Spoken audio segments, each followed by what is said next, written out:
સુરતમાં રોડ પર એક યુવક 9 લાખની કારમાં આવીને દહીંવડા વેચતો હોય તો કોઈ પણને આશ્ચર્ય થાય। આ યુવક છેલ્લા 2 વર્ષથી રાંદેર વિસ્તારમાં રોડ પર દહીંવડા વેચી પરિવારનું ગુજરાન ચલાવી રહ્યો છે।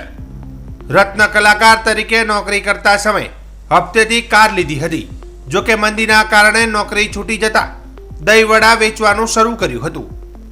દહીંવડા વેચીને હાલ યુવકે કારના તમામ હપ્તા પણ ચૂકવી દીધા છે, જેથી ભારતના કલાકાર મંદીના કારણે આપઘાત કરતા રત્ન કલાકારો માટે પ્રેરણારૂપ બન્યો છે। યુવક આપઘાત કરતા લોકોને પણ હિંમત ન હારવાની અપીલ કરી રહ્યો છે।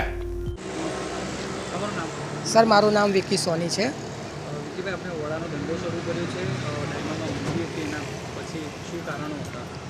કારણ તો સર એ જ છે કે ફાઇનાન્શિયલ કન્ડિશન, જેમ કે ડાયમંડમાં તમે અત્યારે જુઓ છો કેવી મંદી ચાલે છે, તેના માટે સર અમે વિચાર્યું કે કંઈ સારું નવું સેટઅપ સ્ટાર્ટ કરીએ, જેના લીધે સર ફાઇનાન્શિયલ કન્ડિશન સારી ઘરની થઈ શકે। સર, તમે ગાડી લીધી જ્યારે તમારી જોબ ચાલતી હતી, અચાનકથી જોબ બંધ થઈ ગઈ, કેટલી મુસીબતનો સામનો કરીને તમે હપ્તો કેવી રીતે ભરતા હતા, કેવી રીતે બધું મેનેજ કરતા હતા? સર ગાડીનો હપ્તો તો સર એવું છે કે એ સમય એવો હતો કે હું ગાડીના હપ્તા બી નહીં ભરી શકતો હતો, અને મારા એવું થયું નથી, પણ એવું લાગતું હતું કે મારા હપ્તા બાઉન્સ થશે।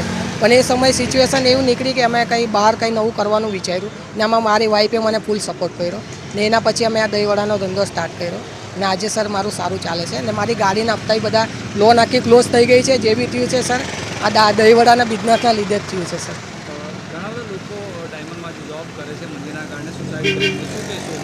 બસ સુસાઇડમાં તો સર એ હાર માનવાની જરૂર નથી સર। તમને એક લાઈફમાં નવી ઓપોર્ચ્યુનિટી મળી છે, એવું વિચારીને તમારે કંઈ નવું સ્ટાર્ટ કરવું જોઈએ, ને આગળ વધવા માટે પ્રયાસ કરવો જોઈએ। સર, 9 લાખની એક ગાડી લઈને તમે રસ્તા પર ધંધો કરો છો, આવા જવાળા લોકો મળતા હોય, શું કહે તમે? સર જો મેં નોટિસ કર્યું છે કે ઘણા લોકો હસીને જાય છે, ઘણા લોકો કંઈ બોલતા જાય છે, પણ સર અહીંની રાંદેરની પબ્લિકને ખબર છે સર આ મારો ટેસ્ટ કેવો છે, બધું સારું છે, એટલે સર અહીંની પબ્લિક ઊભા રહી છે, પ્લસ મારો દહીંવડા ટેસ્ટ કરે છે, અને આજે સર બધા મારા સારા રોજના 100-150 ડબ્બા મારા નીકળી જાય છે।